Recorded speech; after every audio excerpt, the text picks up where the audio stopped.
Hello, and welcome to another episode of the Black Briefing podcast, where we're giving you our unfiltered opinions, perspectives on everything that's going on in Indy, possibly in Indiana, right? Especially the things that impact the Black community. I'm one of your hosts, Samantha Douglas.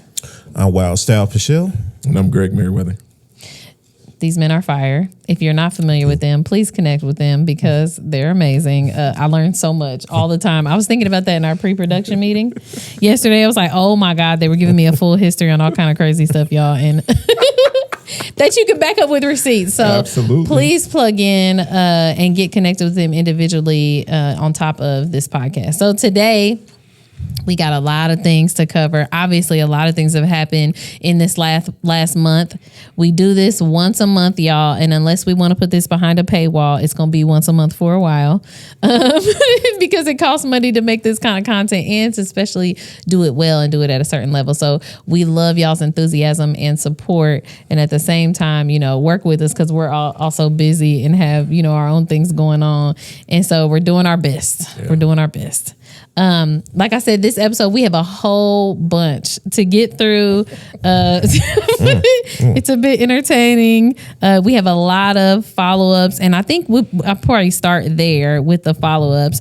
So here we go. Number one, the Blackout Follow-Up. The Blackout Follow-Up. So I know last time, and we didn't really get much flack about it, but we criticized the blackout, where it came from.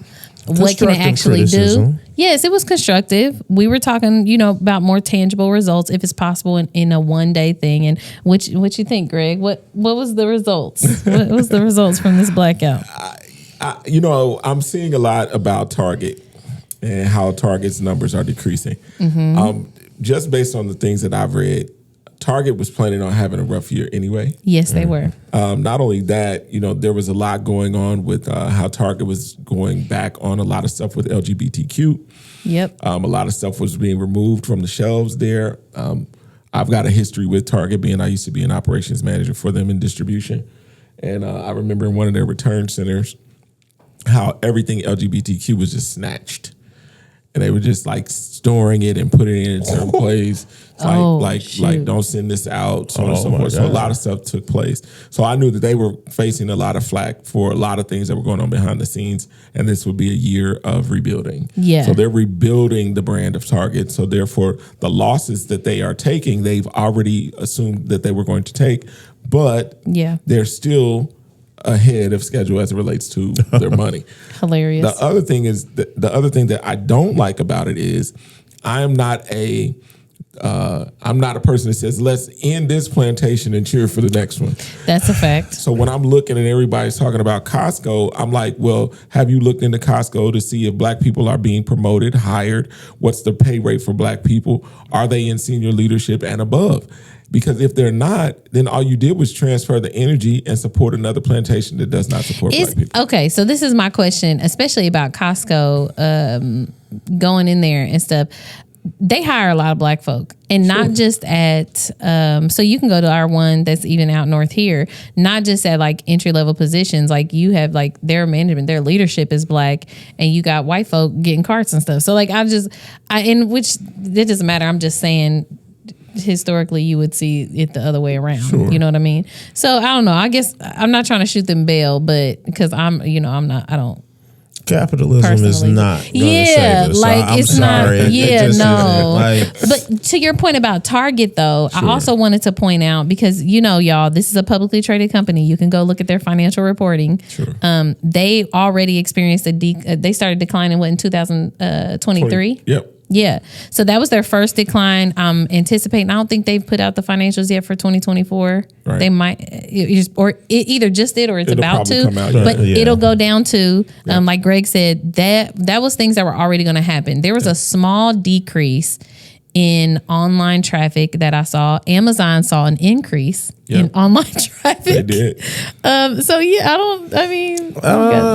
but who was the boycott against? Because Yeah. I mean, there was a different flyer for every day of the week, or actually every day of the month. There was a different flyer about what was supposed to be going on. Nobody knew what was supposed to be going on. People were mad at people for criticizing it, but there was a lack of leadership. And then what was the guy? The Schwartz. Yeah, the white guy that just kind of made it up and the people something. Yeah, something, and he was like kind of a scammer, criminal, or something. Lord Jesus, I ain't even see that part. As always, we're gonna put the receipts in the description.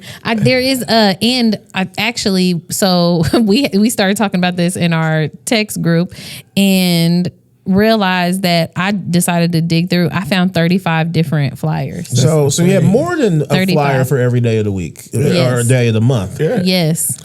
35. That is complete confusion. That is not organizing, and everybody can be mad, but don't be mad at the people because there was no clear leadership. There was no clear direction. There was no clear demands or objective or anything. I just don't like, when I look and see even like with the pastors that are behind this thing with Target, and, it's almost like, I have to say this. It's almost like crime prevention in a sense. When you look at people who take statistics that are not really true statistics and then make it like they're the impact for it happening. Yep. Because they've never, most of these guys have never operated in any business realm to even take the time to go look at it and see what trending means in a company. So therefore, they're taking credit like, don't go back. We're making it happen. And all of a sudden, it's like they'll say they decrease crime in an area that's being gentrified. Correct. Oh man, what was that? That one year they had all of Broad Ripple Avenue tore up. You couldn't even walk down the middle of the street. And they said, well, we put up these police cameras and the crime had dropped. And it was like no one could drive. Nobody could even get on the street. You couldn't even walk down the street. Lord so it's those types of things that really disturb me because I'm looking and I'm just. Let me just say this and be honest. I'm not in the church on Sundays to know, but I'm sure somebody's asking for the money that the people aren't spending. Lord, supposedly. he just you are just always going to drag the black church in here. That is Greg. Just also remember, we got this disclaimer at the front of this podcast. That's Greg. I want y'all to look it up before Greg's we words are Greg's. I want y'all to look this up and go Google just how much money the black church brings in every year, and they say that the number says $3 billion, but they say it's anywhere between $3 and $11 billion a year. I just want God to know to read the disclaimer. Yeah. And there's read the disclaimer. God, my God. So that's I don't think there's much argument about it, y'all. It just didn't do much. I don't think they're supposed to be boycotting Amazon and then somebody. Yeah, there was a whole schedule. Yeah, so some of the flyers had a whole schedule of the days they were supposed. Yeah, I ain't. These companies probably put out some of them flyers. Like, let's be for real. Like, but do they know the depths of these boycotts? I mean, you got to turn off your Fire Stick. Mm-hmm. You probably how you get your stuff delivered, Audible. There's so many different things that are attached to so many of these companies that we don't even realize. And I keep saying the tentacles of racism are so long that we don't even know how vast this stuff is to even really have a strong boycott. Then you'll mess around and learn stuff like too that you'll boycott one business and they'll send you to another one, and that business owns a whole bunch of stock of the other one that you're supporting anyway. Exactly. And it didn't even help. Like, you know what I mean? Like when you're talking about boycotting Amazon and then you find out Amazon owns this percentage of this and that percentage of that. It's the web hosting, all of that stuff. Like, so black business websites are probably going to go offline. Okay, for real. Let's keep it a buck. If we really talk about a boycott, and I said this on the live, if we talk about a boycott and you say, okay, well, they say we can go to the black place. And I keep asking, do they own the building? 2, if you go to the black bar, do they own the liquor? Do they own a spoon, a fork? Do they own a plate? Did they get the food from a black farm? Mm-hmm. I mean, when it's all said and done, we don't even look and say, we don't have a strong plan to say, man, this is really gonna impact the bottom line of racism, because there's so much stuff that we live through, not looking at it and saying it's not ours. Yeah. And two, not having enough, like when people were talking about Airbnb, like boycotting Airbnb and stuff like that because of whatever their owner supported Trump or something. And it was just like, did the hotels do differently? Like that's and that was my like y'all. It's like y'all like and there's some stuff that like you just like you need to do. I don't know. I think it's tough. We need our own things. So that we actually do have real. Because I'm sure the Hilton wasn't putting out. That's a fact. They're smart because this is the thing. This is the thing. They're not like us. I think we think that businesses operate. What? Shout out to Kendrick Lamar. Oh, shout out to Kendrick Lamar. Yeah, they're not like us. But I think they think businesses operate with your same kind of logic. And it's like, no, they're not making guesses at that level. No. They are running polls. They're spending the tens of thousands, whatever, $1 million on a poll to figure out who's going to win. And they're putting their money behind the winners because that's who's going to actually impact their business once the election is over. Right. This is not a guessing game. So a lot of people that supported Trump, it's not even about liking him or supporting him. They just knew he was going to win. And I mean, you know, like, and businesses aren't a monolith, just like everybody else is, you know, demographic isn't a monolith, but also when you look at the campaign donations, like we'll talk about Lilly Pharmaceutical, they play both sides. Like most of them. So most of them do. They will play both sides. Yes, because at the end of the day, they're trying to justify things to their stakeholders, to whatever is going to keep making them money. Like in capitalism, baby. We're the ones that get emotional about this stuff. They don't get emotional. Now, it's cool when you see somebody stand on business and be like, you know, no, just in principle, we're not doing this. That's cool. But for that's an exception though. Like that is not the rule. But that's our problem. Yeah. Like when I said this on a post about red and blue should not cause black to be enemies. But when you look, and just like you said with these larger corporations, they put in on both sides. We don't. We are committed to one side. And as I've always said, politics is a means of transportation. What takes you where you need to go? If a donkey can't take you there, ride an elephant. And if an elephant can't take you there, get a donkey. But the problem is we've made it to where we have basically adopted this thing, feed it, nurture it, pet it, take it everywhere with us, as opposed to saying, if you can't help me get where I'm going, let me find something that will. Yes. Yeah. No, I agree. I think we talked about this last time. I can't remember, but I was saying I would rather have a white person that has the best interests of the black community at heart in a leadership position than a black person that I know ain't doing nothing. Yeah, agreed. Like, because at the end of the day, I need progress for my community. The representation is cool, but I need progress though. Right. Like if that representation don't come with progress, it's useless to me. You just a black face sitting there. That's not helpful. Representation as slave owners. Like. Okay. Because in that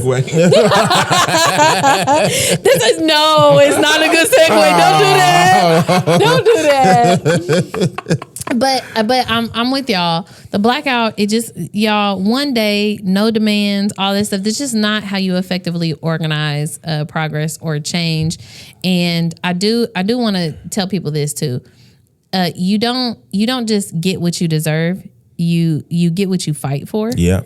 And if it don't feel like a real fight, it's probably not really doing anything. It's real. And that's how this was. This was not a real fight. This was a social media campaign that probably drove up engagement and stuff. Everybody bought in. I did join the boycott because it wasn't hard to, just for one day. I aided black businesses all day. Yeah, we did all the things. I shopped at Target and Walmart and everything else, and then went and aided at black restaurants and drank white alcohol. Oh, Again, just remember the disclaimer at the beginning of this episode. but yeah, but at the end of the day, the reason why we criticize is because we want it to be better. We want to do these things better so that we can actually make progress. So I just wanted to give that follow-up though, because we talked about it last time. Next up on the docket. So again, another follow-up, because last time we talked about the Public Safety Committee acting like they may not approve of the mayor's deputy mayor appointment for OPHS, whatever, Lena Hill. Well, come to find out now, she has been confirmed by that committee. It still has to go to a full council. She's been confirmed to that committee. But also, though, has named the new director for OPHS, which is Andrew Merkley, who was formerly over the homelessness initiative, right, with the city. I think one of my concerns, I just thought it was wild. I thought the council was actually fighting back. I thought we was going to see, I didn't think they were going to confirm her. And I was excited about it, if I'm being honest. Not because she's a bad person. I don't know her personally. I'm not one of those people saying she's unqualified. That's not me. Okay. It's not for me to judge. But I saw it in a bigger grand scheme of things, just pushing back on these appointments, putting some kind of standards in place for who we're putting in these seats, actually expecting some effectiveness. And then as soon as, she's confirmed, the first thing we see is her putting this white man who arguably is not effective in his last role. And now he's getting promoted to a new role. That's concerning for me. You're looking at me as if because I'm waiting because you know. Historically, the directors of OPHS have not been great candidates, or in my opinion, they're great leaders or effective at their job. Actually, no, not in my opinion. The opinion of the statistics of what OPHS is supposed to be handling, and I say a lot of that rests on the mayor. The mayor does not give enough resources. But also, all of these people play ball and carry the water for the mayor. And when we look at what happened with winter contingency this year, where there was not enough room to for people, unhoused people, to go during the winter. There was people that froze to death. There was all sorts of stuff going on, and they knew ahead of time that winter was coming. Yes, they knew ahead of time that winter was coming, but they also knew ahead of time that we weren't going to be able to get in certain people or folks into enough shelters and stuff. There just was not enough of things. So we know going into this. So I remember it really stuck with me when I saw him get this new position. Again, I don't know him personally, so this is not anything personal. But when I saw him get appointed, it really stuck with me that just last episode, you were like, somebody just froze to death last week. And that stuck with me because it's just this is the epitome of looking like we just don't want to be effective. We don't want effective people in this role. And it's getting harder and harder to argue against that point because, I don't know. I guess I have to see what he's done. I just don't. Can you point to anything you're more familiar with? I'm looking at you because you're more familiar with the homelessness. So he's done well with the eviction program. Homelessness, no. I'm not going to give him that. In fact, I had to help protest the Proposition 256 that would have fined everybody feeding the homeless. And then they had this whole thing of why they had to do it. And I looked into it and it was all incompetence. Yeah. So, he was involved in that. He wasn't the only player, but he was definitely a major player in it. Yeah. I hope he does. I do hope he does a better job at being director now. I mean, we all hope he does. I think that's the problem. What? Is Dick Gregory said it best. Hope. He's like, hope? What is hope? He went off about it. But I think that one of the things that I look at in our community as Black people is that abuse is so strong in our community that we will take 4 years abuse and turn it into 8 years abuse and turn it into 12 years of abuse. And then all of a sudden we look and say this incompetence, we're acting like this incompetence is new. It's not. We knew we knew we had an incompetent mayor after 4 years. We knew he picked people who were less competent than him because he didn't want people who challenged him. He still doesn't want people who challenge him. You look at anybody who gets selected and goes into these positions, they have no voice. You didn't hear from the first Black deputy mayor of neighborhoods, that was David Hampton. He got silenced and sent away. You looked and you got another one, they got silenced and sent away. You look at everybody that was around there, they got silenced, sent away, found another job, and then they kept quiet even after that. So when we look now, after having 4, now 8, now this 9th year, it's like, why expect anybody to be put in a position that we believe is competent? if you look at even Thomas Cook, and you realize that all these complaints came up on him. Yes. The committee heard the complaints. They were filed with HR, just like with Lena Hill. And all of a sudden, they still pass them by. Here's the problem that the citizens of Indianapolis who pay taxes need to understand. Once the lawsuit goes through, we have to pay for it. We do. That's a fact. So we need to be more involved in looking at these situations and holding the mayor's feet to the fire on who he selects and the people we elect that let these things pass, because we are left holding the bag every time. And 9 years of this should be enough.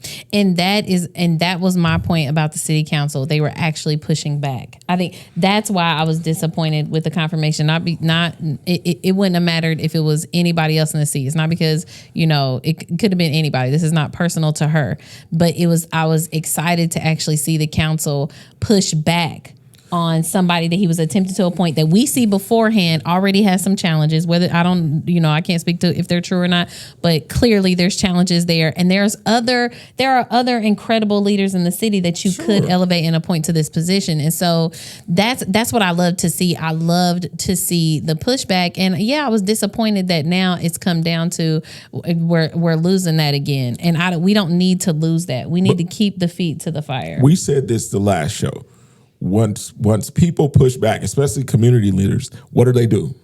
They offer you something. They offer you a job, yeah. There you go. So all of a sudden, the same thing that goes on the outside is definitely what goes on the inside. Yep. So all of a sudden, even Republican people start looking and saying, well, I still need somebody inside the mayor's office because I need to get something done in my community. Mm-hmm. So therefore, all of a sudden, everybody starts backing up and starts getting on board because of selfish reasons, as opposed to looking at it and saying, what's for the greater good of the city of Indianapolis? Yeah. And I really don't think this stuff is going to change until we get a new administration in there. Somebody who's ready to, really challenge and go to bat with these kind of things, because I think there's multiple issues. I'm not going to go into it, but there's multiple issues with this administration beyond just the public facing things. Internally, their role, his role within our party. I take issue with a lot of it, but we definitely wanted to give that update that she was confirmed by the committee. Still has to go to full council, and now Andrew Merkley is there. And you started on it, and I forgot to put this even on our list because we could have put it on the rundown at the end, but their deputy mayor of neighborhoods is now gone. Judy Thomas. Yep, Judy Thomas is gone. Yep. So they're going to have to be replacing her soon. Yep. Hopefully, my God, can we get somebody great in there? Would love to have somebody great in there, especially somebody. Can we get somebody who actually goes into the neighborhoods? Yeah. But real talk. But does it matter if the administration isn't going to take what they're telling them? That's what I struggle with. But we got to get tired of figureheads, because what happens is the people. It's like a social cast, and there are levels to this. Mm-hmm. The vast majority have no idea what these people even do. That's a fact. But the sad part about it is when you get one of the strongest things, if you want to hide racism quite well, put it behind a black face. Mm-hmm. And what happens is we look in this man, he selects these people, they look like us, and we believe they're getting to do a job for us that they're not getting to do. And that was my point. I don't believe they're getting to. I agree. I don't believe that any of them are getting to do that job. Absolutely, none of them. Yeah, it's a game. No, yeah. Remember in the debate for the black agenda, he said, if you look into my office, there's a black woman. If you look at this person in this position, it's a black woman. The other is a Latina. So all of a sudden, you do all these things and you say all this stuff, but we ignore it, but not realizing that, you're playing this game, because when it's all said and done, all these colors are behind a white agenda. Yeah, they behind you. Period. But he said it before, the buck stops with him. Exactly. We have not had a public safety director since he's been in that position, a real one. Yeah. You've had somebody over OPHS, but when you said the director of public safety, period, he said it's him. It's been him for 9 years. Mm-hmm. That's a fact. Do you feel safe? No. I can't wait to get ran over by a scooter. Oh my God. Well, but that's what I'm saying. That's why I'm saying, regardless of who gets in these positions, it really feels like until we have a new administration, it's not going to make much difference. It's not. I wish that wouldn't be the case, but that's just kind of how it feels out here on, at this level. That's how it feels. Agreed. Okay, next one. Boy, Lawrence is living up to their title, ain't they? Pound for pound. Oh my God. Lawrence gets down. Amen. Jesus. Okay, number 3, Lawrence Police Part 2 is what I put on there because now this footage has come out, and what's crazy is, so when I first saw this footage, it was 3 weeks ago, y'all. And I was like, oh my God. And I texted them immediately and was like, yo, when this gets put out, I can't even put this into words. I'm just going to have to send it to y'all. Because seeing a Lawrence police SWAT officer chasing down a man in a car who's shooting at him, and he's shooting through his front windshield, both hands off the steering wheel and on a rifle, shooting back at this man. Driving with his knees.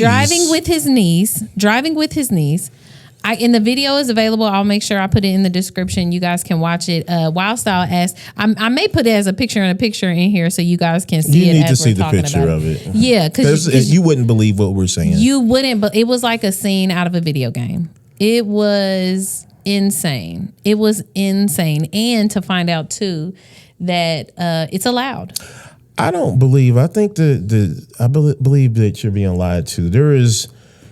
You may be allowed to shoot from a moving vehicle, but you are not allowed to drive a moving vehicle with your knee and shoot a moving vehicle. I would like to. Their chief, I'm gonna push back on you because their chief said in the call. So I asked specifically about that. Multiple of us did, and he said they are trained to do so. He said shoot from a moving vehicle or to drive with their knee. He made it seem like it all. Probably both. All of it. Yeah. He made it seem like all of it. I believe he's lying. I can only tell y'all what he told me. I would like to. Somebody should reach out to the school and say, have you taught them to drive with their knee? I mean, that's the simplest thing. Have you taught them to drive a police cruiser with their knee? No, not a police cruiser. It was a big ass SUV, by the way. Yeah. It was a big ass Lawrence Police SWAT SUV. It was huge. I mean, even when you just think about just driving, period, and you realize that there are so many. Indiana has a state law that you can't have a phone in your hand while driving. Yeah. Let alone a pistol. Yeah. Or a rifle. So, that you're using with 2 hands properly. With 2 hands. So how is it that you look and say that regular people can't drive with a phone in their hand, but you can drive with no hands? And not just drive. We're talking about an actual police chase. A police chase. Yes. And then even when the officer was like, shots fired, I heard nothing that sounded like a bullet hit that car or that vehicle. So I didn't. So did they ever show the vehicle with bullets in it? Pictures of the police vehicle with bullets in it? No. They said there is a point in the video where the officer references his window getting shot out. I'll have to go back and find that timestamp. I'll have to go. Like he had already been shot out before he was shooting through. But I'll have to go find that. He probably uses a service weapon for that. Because I heard nothing that sounded like the something hitting metal that sounded like that. What? And not only that, why would if I'm driving like that and somebody is shooting at me, you could take your foot off the accelerator. You could. Why would I keep driving faster? You could. I mean, that's always a choice. Like it's an elective decision to keep your foot on the accelerator if somebody's shooting at you. It sounds tremendously false. And then not only that, let me just say this. One of my biggest concerns is just holistic safety. Mm-hmm. The dude who pulled off was wrong as 2 left shoes. Yeah. Right. If he was shooting, he's wrong as 2 left shoes. Right. I'm looking at it and saying, do 2 wrongs make a right? No, they don't. And who was more wrong? And who was more wrong? Who was more wrong? The person who was trained or the person? It's like, however we look at it, public safety was gone. Public safety was gone, and Period. I think, that concern was raised when we saw this video. That like, who are you protecting at this point? Because right now you look like you're a challenge to our safety at the moment, as you're driving recklessly in a big ass SUV and shooting a rifle out of the windshield with both of your hands off the steering wheel at high speeds because you're in a chase down Arlington Avenue by the Point, the Grand, and the Triangle Club. And you can't. I don't know if that sounds safe either.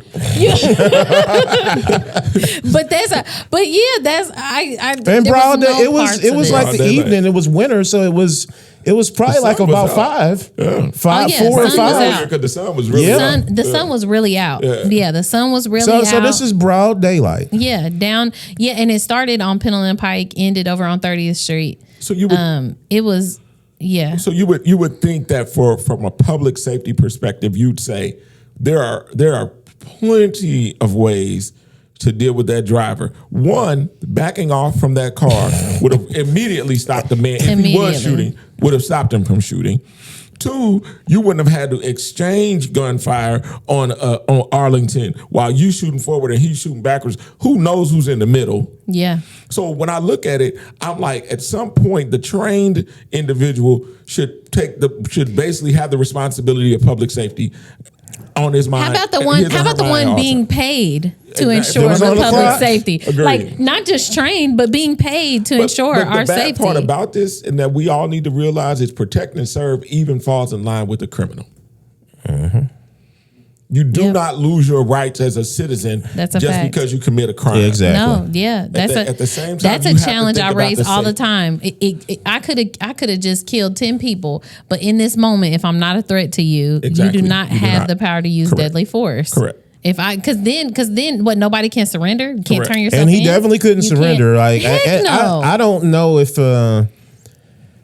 I don't know if he was even conscious when they say he was shooting back, but you can't tell from the video. It's hard. It's hard to tell from the video. And then by the time that they're stopped too, you have the main officer that we're talking about shooting a rifle. You have another Lawrence officer also shooting a rifle. And then IMPD jumps in and shoots his service weapon. Like the dude on Harlem Nights. Was it Harlem Nights? No. Man, my buddy said the same thing. He said the same thing.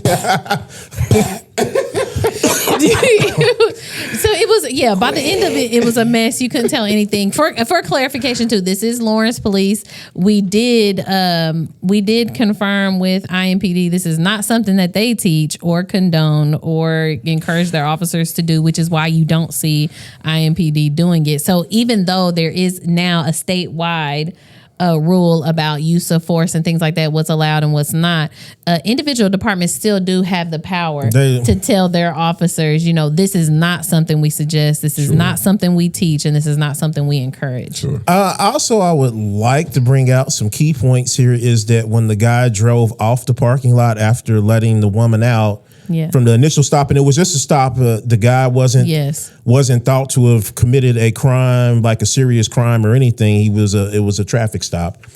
Why is SWAT making a traffic stop? But anyway, that's confusing. That's confusing to me. He pulled off as soon as he pulled off the lot. He was in Indianapolis. He sure was. And they chased him the entire way through Indianapolis. I'm talking about Lawrence PD chased him through all up and down Indianapolis streets. And the news reported that multiple civilian vehicles were hit by gunfire. Yes, there was property damage. And you know what else too?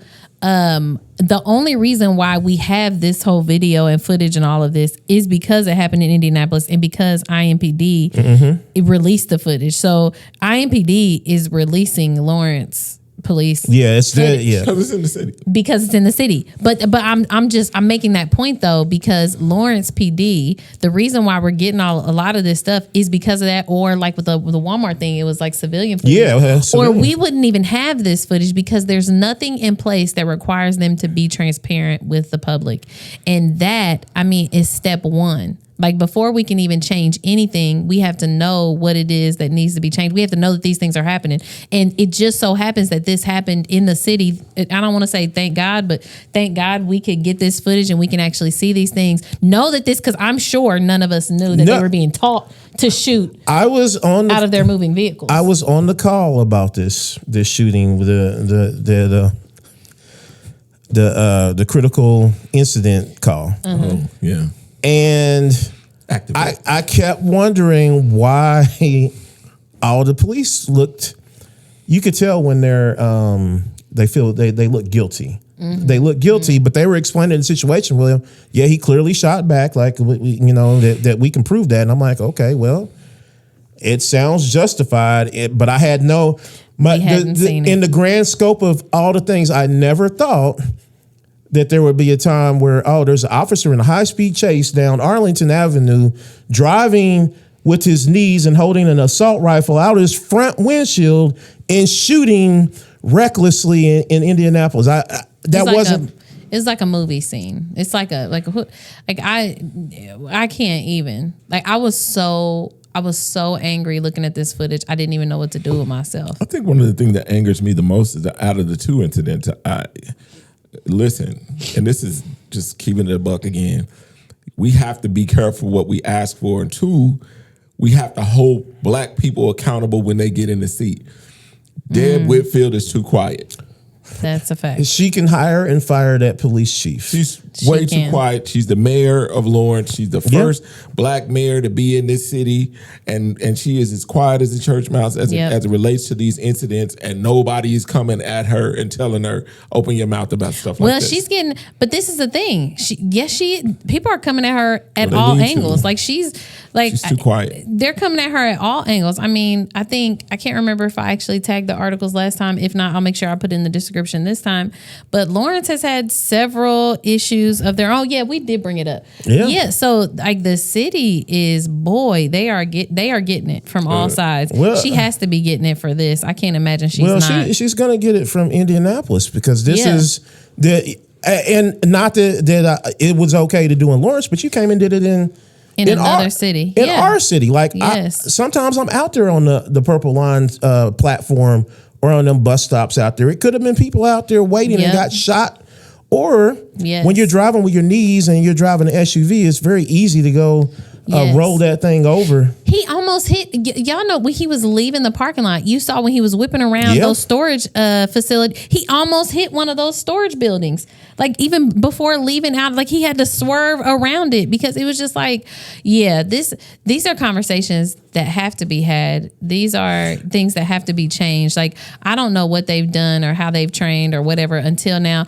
Obviously, if the bigger predominant police department, if that's not even something that they're doing, it's probably not something you should be doing and either. You shouldn't do it on there's certain stuff that you don't do in other people's houses. Yeah. And they came over and did this. I don't believe that the Lawrence PD is going to go do that through historic Fort Bend. Ooh.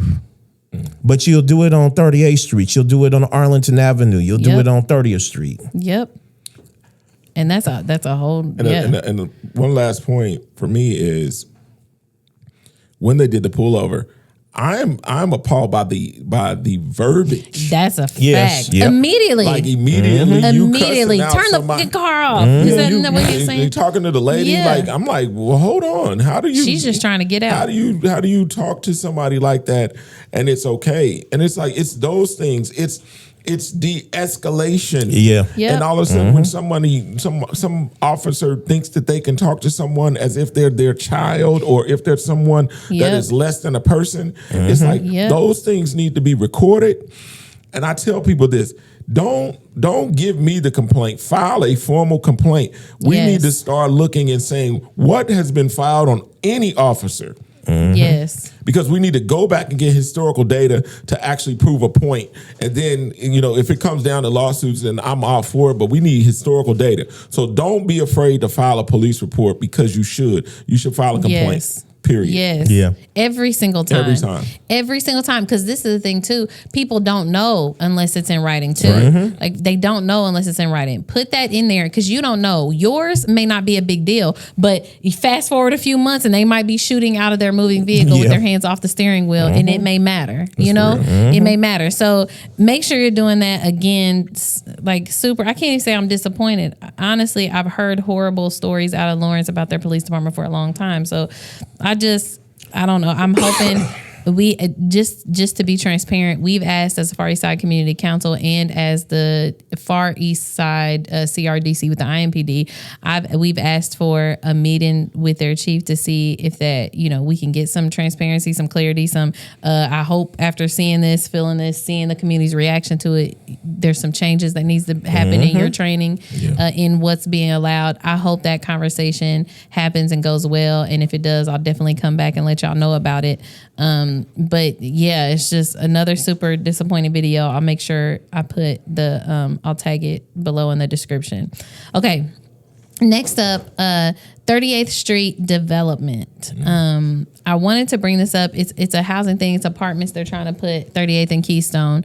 Amir Indy did a really good article on it. Some people for it, some people against it. But really what it brought up to me is with all of, especially our predominantly Black neighborhoods, or our predominantly like diverse or people of color, we are having these conversations a lot about housing, about apartments, about how many units are being put in how many acres and, density and stuff, because we know that can be a challenge and stuff.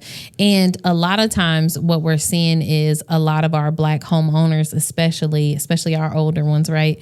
They are pushing against any and all housing. NIMBYs.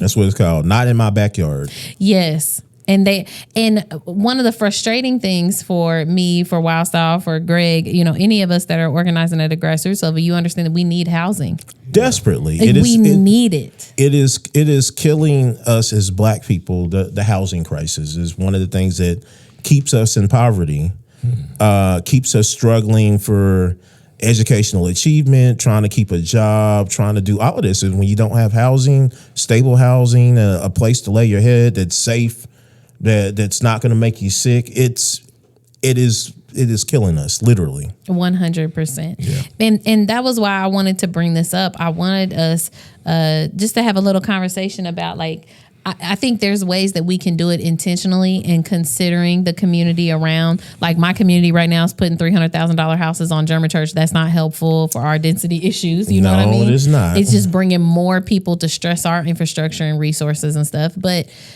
we have to figure out a way to do this in a way that it works with our community and it doesn't feel like they're being built on top of. And so that's why I wanted to bring this up. It doesn't have to be a real long conversation. I'm definitely going to link that article in the description below. But also, I want to start challenging us to think differently about housing, especially, it's probably not the people who watch this podcast, but your grandparents, your parents, right? They're homeowners, and they are probably actively fighting against some kind of housing development in their community. And instead of just fighting against it, I want us to be more creative and strategic in how we approach those conversations. Like, how can we do it in a way that it works for us and the people in the future? Because, like, a lot of people have made good points too about there's a lot of folks that are fighting against this stuff and they really won't have to live in the consequences of it. We will. The younger folks will. And so, at some point, we have to look at the people who bring issue to the table. Mm-hmm. We have to look at the people who are connected to certain people. There are people that we look at and we call them activists or allies, and they are in bed with the organizations that are taking our communities. Mm-hmm. There are people who believe that they are doing something to restore their neighborhoods that are being played every single day and don't know that they are the face of gentrification through, what did I say? The best way to hide racism is behind a Black face. Mm-hmm. So all of a sudden, the people that we trust in our community get in bed with certain government people or organizations, and then all of a sudden they say, oh no, they're gonna let us keep the Belmont Beach where Black people can't swim. And then you look and then you start having fun and partying, thinking that you're going to keep your community and that Belmont Beach and Riverside Park and all these things are going to remain. And then all of a sudden they get snatched and that person is looking crazy because they were the conduit to your destruction. And so when I look at housing and all these things, I'm like, get people who actually do the research and work to be the voice. Stop having these people that you see, because I'm going to tell y'all, this is just Greg Merriweather. There is a disclaimer at the beginning of this show. I'm not taking no pictures with the mayor.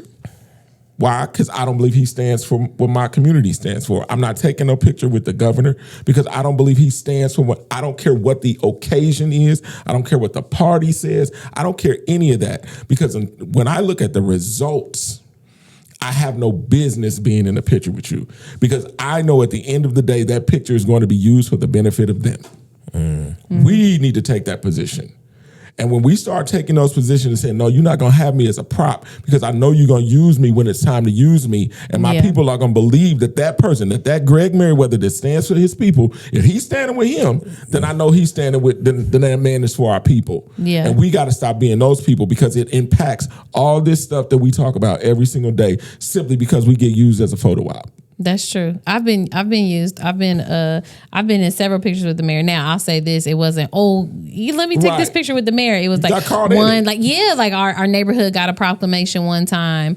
Or I just got an award at the top of this year. I just got an award from one of the departments in his office. So of course there's pictures of the mayor with that. I think too, it also many of us are vocal. I think the other thing is too, we got to stop thinking that a picture with somebody all of a sudden means that we support something that, you know what I mean? Because I think that's also crazy. But he wouldn't do it if it wasn't true.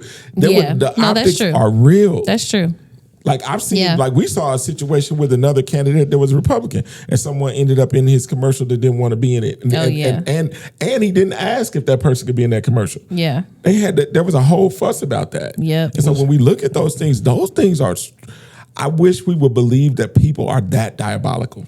Yeah, it would possibly change the way we live. Yeah, if we just said, "Nah, I ain't gonna keep trusting this." Well, and just quit this. But my point is quit looking at the optics and look at people's actions.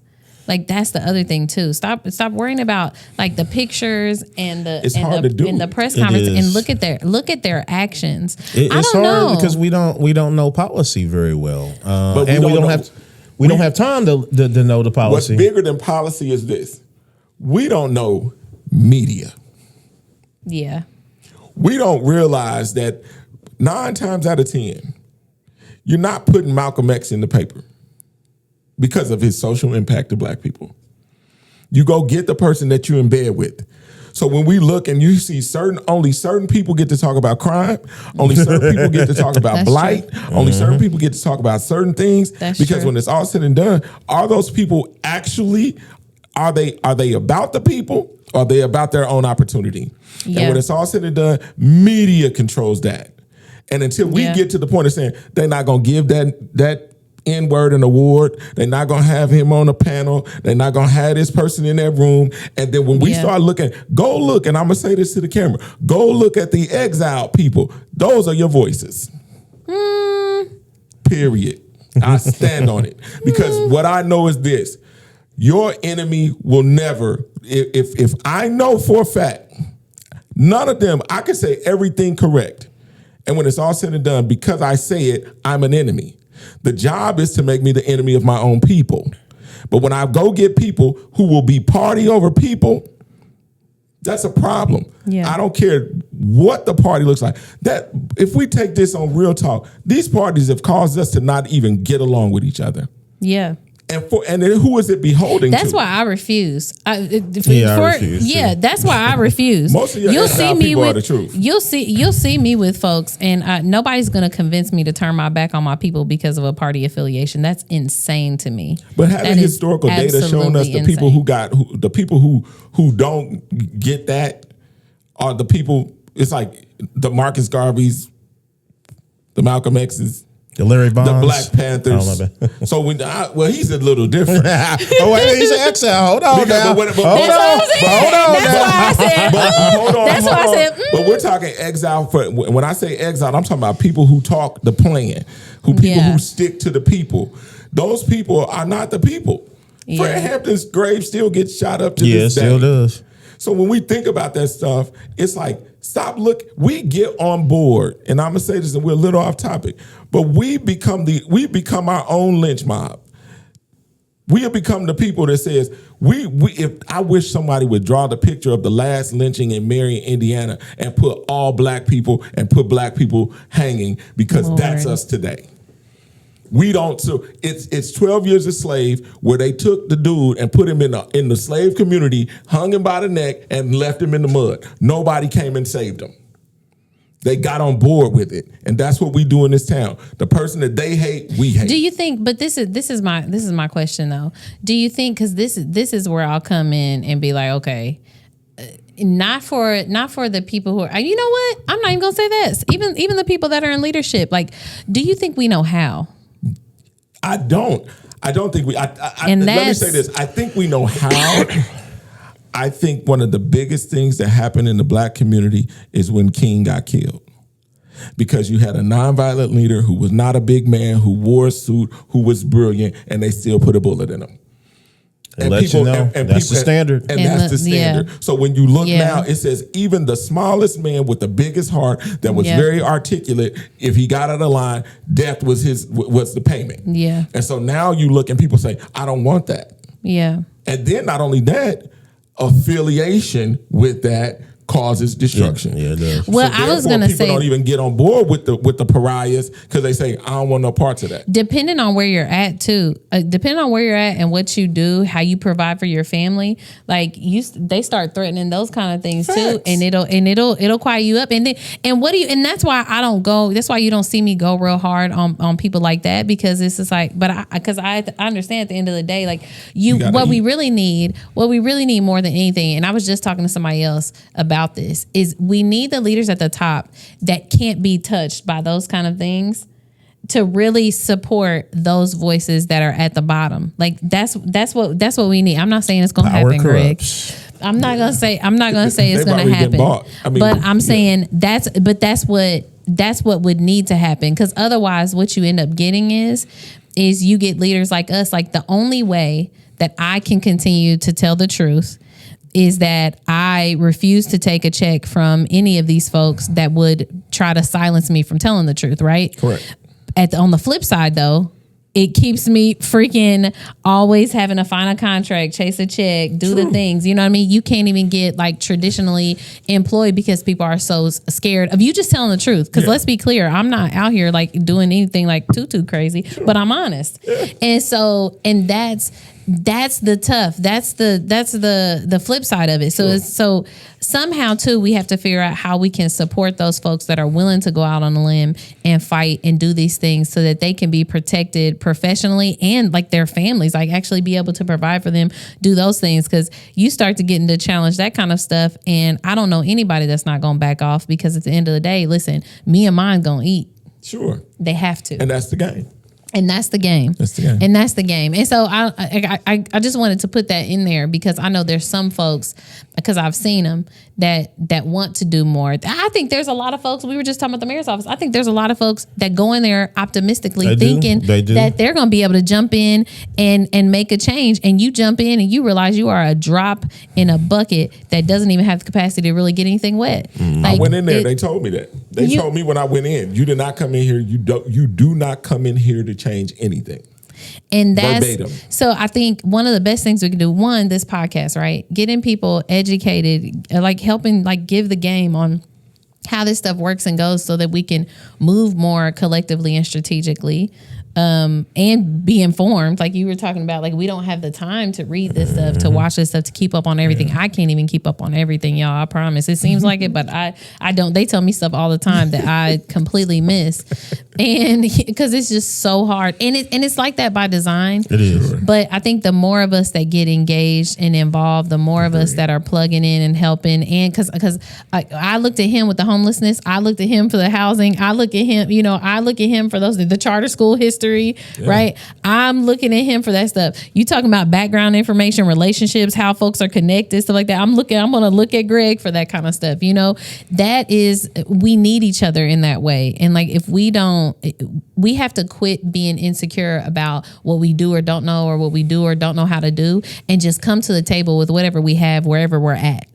Because you have value at this table, and we need you at this table. We need your input. We need your perspective. We need your connections. We need whatever you can offer. And I think that's what I'm hoping comes from this kind of stuff, these kind of conversations, is that kind of organizing. So Agreed. I'm gonna go to the next one. I just wanted to make sure we plugged that little housing thing, because we have to start looking at this stuff different.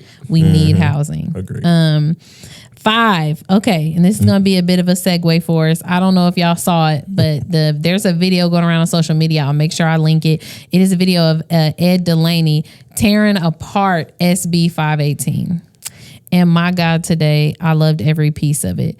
And one of the things that I loved most about it is that we've talked a lot about 518, how it will redirect funds from IPS, but like 57% of operational funding from IPS to charter schools, right? And for a point, charter schools are already, the ones that are in the innovation network are already getting support from IPS through transportation and things like that. So just FYI, just want to throw that in there. But through his tearing apart of 518 and its author, I learned that not only are they trying to give this money to charter schools, but it really takes away from the commitment that the state made on giving dollars to charter schools. So basically, it would be in place of the funding that the state has committed to give charter schools. So really, we would be bailing the state out. Right. Yeah, it's a nasty little bill. Our charter school advocacy organizations, some of our charter school CEOs have, I'm gonna be honest with you, let me look, which camera I need to look at? Yours? Yes. They're lying to you. Yeah. They're telling you that the bill is to make the property tax money follow the child, and that is a complete and utter lie. I don't have any children, and if this bill passes, my money will go to charter schools. Along with my neighbors that have IPS students, their money will go to charter schools as well. The reality is that the bill takes away the allotment per student that the state was giving charter schools, because they didn't get property tax money, and they're giving them IPS's money.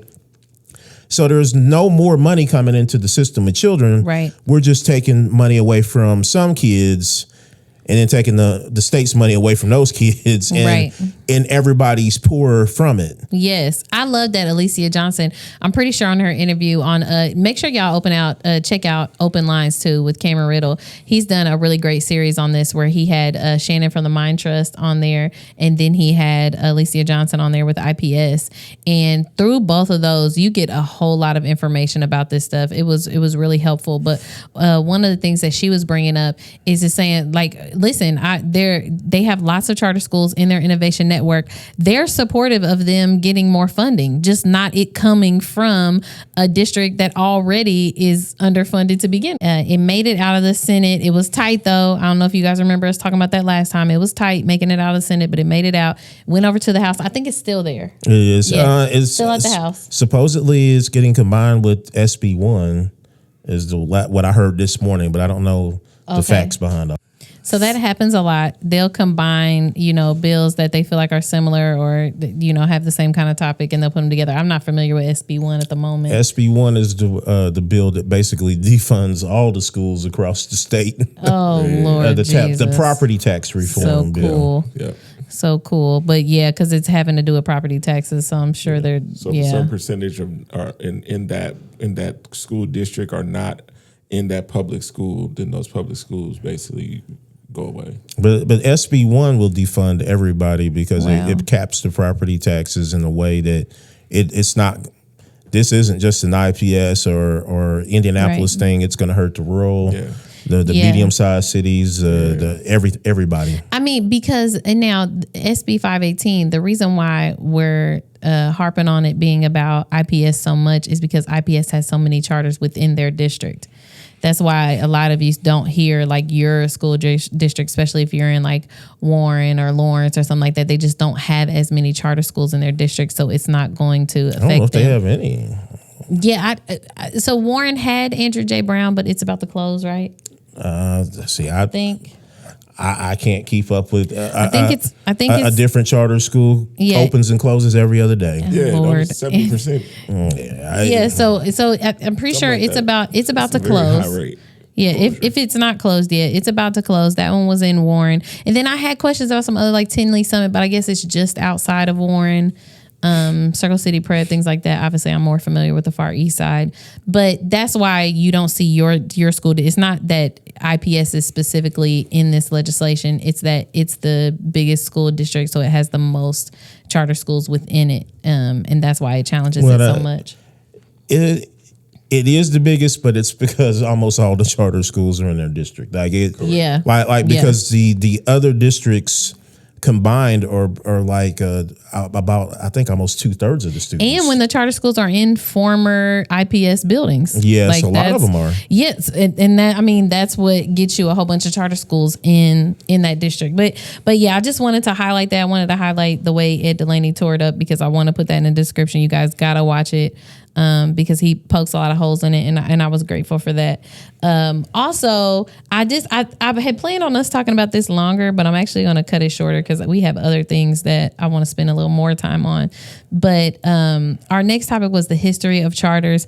You know, a lot of this conversation has brought up a whole lot of traditional public school versus charter situation, and then all the charter schools get up in arms, and not our charter, and this not this, and we're not this, and charter was this, and charters actually came from this, and it's like, and yes, when you look at the history of charter schools, it was birthed out of the frustration that traditional public schools were not providing the kind of education that our kids need, right, and that our families want. Yes, there still is problems, right? There's problems, but I think we also can't ignore the way that movement has been hijacked. It has been hijacked by white supremacy. It started out as that IPS especially was resistant to change, at least the administration at one point, and maybe or maybe not, charters may have been helping, but at that point it really didn't make a difference because the state was going to take over the schools anyway. And what IPS chose was to have a charter do it instead of letting the state directly take it over. So that's a lot of how that happened. And so initially it was a solution to a problem, an actual problem. Now, not so much. Now it's just it's been hijacked for selfish interests, and I think it's tough because there are some great leaders in that process, in the charter system or whatever. And unfortunately, we know for a fact that there's also some not great ones. And, the Justice Department has dealt with those. But and they're guilty pleas of stealing lots of money. It's a fact. We'll talk about one in our rundown. But I did want to give that highlight that, yes, charter schools did start for a very good reason. Sure. But where we're at now is so far from there. So next thing up, it is the Friendship NBC vandalism, but also just there's been an uptick in vandalism in Haughville, period. Yeah. I also wanted to highlight that Friendship NBC. So when you see people passing away and stuff in our community, especially when they're young and they don't have life insurance, their family doesn't have the resources to bury them, it is Friendship that steps up. 90% of the time, it is Friendship that steps up, that holds their funerals, holds their repast. Even when they're difficult, right? Because there's a lot of them where they're like, other places won't even hold their repass because they're worried about more violence happening and stuff like that. Friendship steps up. And so, one, I wanted to give them that shout out because that's real Christian work, okay? That is showing people the love of Christ, filling that void, stepping out when people are in their worst times and being support for them. And I wish we had like a little hand clap thing. Maybe I'll try to find one and put it on here. But for real, I wanted to give them that credit. So I was super saddened to see that they had been vandalized. But now there's been updates. Yeah. They actually caught the people who did it. Yeah, they actually caught the people who did it, some juveniles. It was a shock because of what's been going on in Haughville. It was shocking because everybody thought it was going to be people of Latin descent and found out that they were not. They were not. And so I think they were white, right? They were white. Yeah. Absolutely. And they lived like right across the street from the church. Yeah. So it was like they were like right in close proximity of the church. So it was very interesting to know, just from the people I've talked to and the cameras that were around the church, it was very easy to apprehend these people. Lord Jesus. So I walked around there to go try to see this because I was concerned about the nature of, let's say, some of our folks online posting pictures of Latino people and saying, well, and literally there was a post saying, well, they probably think that it was these people. And I was like, probably think like, and so I walked around and I saw the graffiti over there. And I also walked around the street next to Friendship, and there is quite a colorful neighborhood. Haughville is 33% white, Black, and Latino. And around there you saw everything, including Blue Lives Matter stickers on cars. Yep. Ginormous American flags with monster trucks and everything, along with Latinos and Black folks. And when I saw the graffiti over there that was on the other graffiti that was the Sir 13 cartel gang, that is a real artist that was doing that. And who did the Missionary Baptist Church thing was some mess. Like they didn't know what they were doing. They clearly weren't an artist, and it was sound like they wrote like they said the devil rules. It was to be funny. Yeah. It was clearly to be funny. Like so it was very different intentions about this, and I was worried that people would construe it to and then create a Black and brown problem that we do not need in the city right now. Yeah, that's a fact. I mean, because so many of our communities are so diverse now. Yeah. We talk about the Far East Side a lot, but Haughville too. Like we are so, and I mean, honestly, our Latino population grows everywhere. Mm-hmm. So throughout the state, it's growing everywhere. Mm-hmm. So it just does not serve us to do that. And whomever put out the flyer, I got to call somebody tried to blame it on me, but I don't do stuff like that. Nonetheless, I think that it could have really gotten bad because a lot of assumptions were made. Mm-hmm. The whole MS-13 thing is a big deal, and it has been a big deal in Haughville. The Haughville USA sign has been painted over, has been tagged multiple times. So shout out to Ted Hardy for continuously, painting that, and the Haughville Strong Group for trying to get in front of that. I actually met with them. They had a press conference over off, I believe, 10th and Winfield to address that. And so, they're going through a lot right now, but I think that, they're really trying to get ahead of it. And I also want to commend IMPD for getting involved with it because, Chief Bailey and that team have definitely been keeping an eye on all the things that have been going on with the tagging. So being able to solve this one, I believe, helps prohibit what could have happened had they not, because a lot of false blame was being posted, although there's still a lot of stuff that's going on that is true. I think too, there was I heard too that there is some state legislation that kind of impacts the police involvement too with like private property and things like that. So that was challenging too. So that's again, I feel like so much of this stuff always comes back to legislation and stuff in our state house, but we need to pay attention to that kind of stuff, like what police officers, can do, what they can't do, especially with private property, because if they have an agreement with that owner, it should allow for more things, but just know that sometimes can be a challenge too. And it goes back to legislation, of course. And as much as our neighborhoods are diversifying, I think that this could actually be the blueprint of things to come, simply because a lot of these neighborhoods are changing that were once predominantly black, that are now changing. If these issues come up, we can basically use these situations as points or blueprint to know how to resolve them quickly. Yeah, let me also give a shout out to Ted. He has got the most difficult job. He is a community ambassador for Haughville, and he has a difficult job of balancing all these different people and characters in Haughville. Absolutely. Along with, putting the community first and trying to make sure that, we don't start a race problem, a race riot in there. So it's hard work. Yeah. Next topic, but big love to Friendship NBC. Yes, I just want to say that again. If y'all can support them in any way, make sure y'all are showing up and supporting them. They do great work. Next thing, Kevin Hart, Mike Epps. So everybody saw it. It's a little older now, but I still thought it's worth being covered and talked about. Greg brought this up. But Hart Beat, I just want to be clear, Hart Beat, which is a company founded by Kevin Hart. Yep. Hart Beat got a deal with Pacers and Fever to create culture-driven experiences for both groups.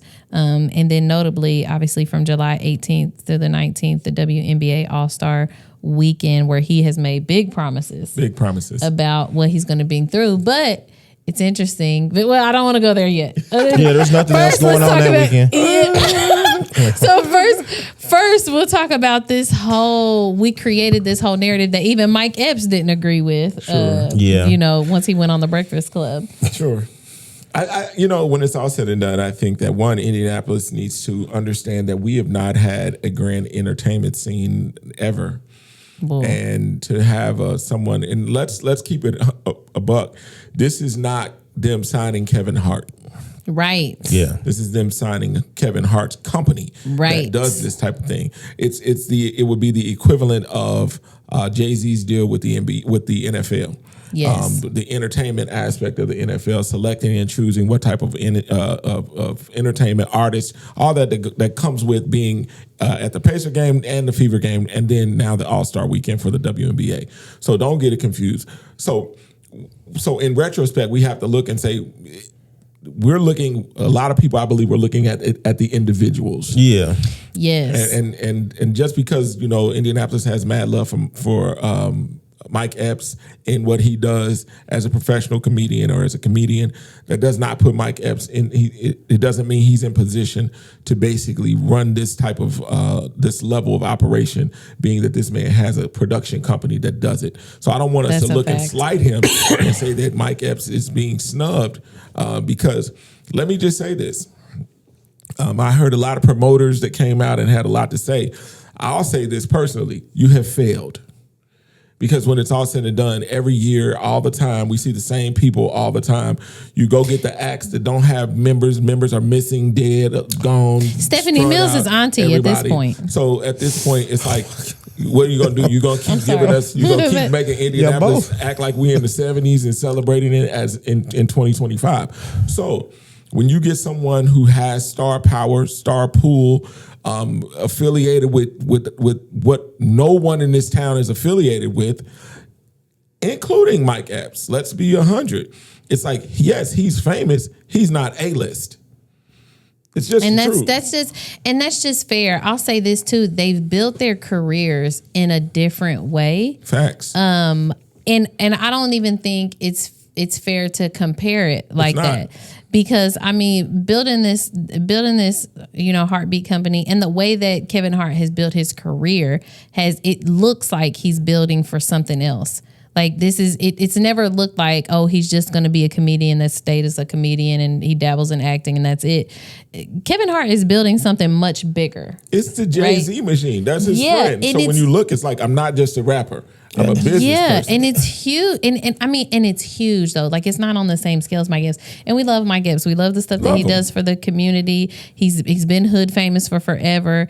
And we love that. I don't even see how this was even a comparison because they're just not even in the same lane. It's just, I think it's the concept that people, they are only seeing the people and not the companies. Like don't think of this as entertainment. Think of it as building the house. And does Mike Epps have a house building company? He does. Yes.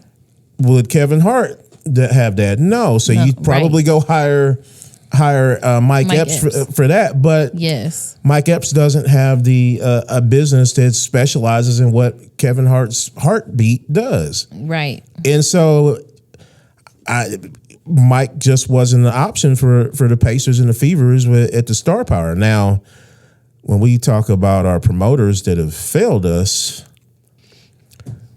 they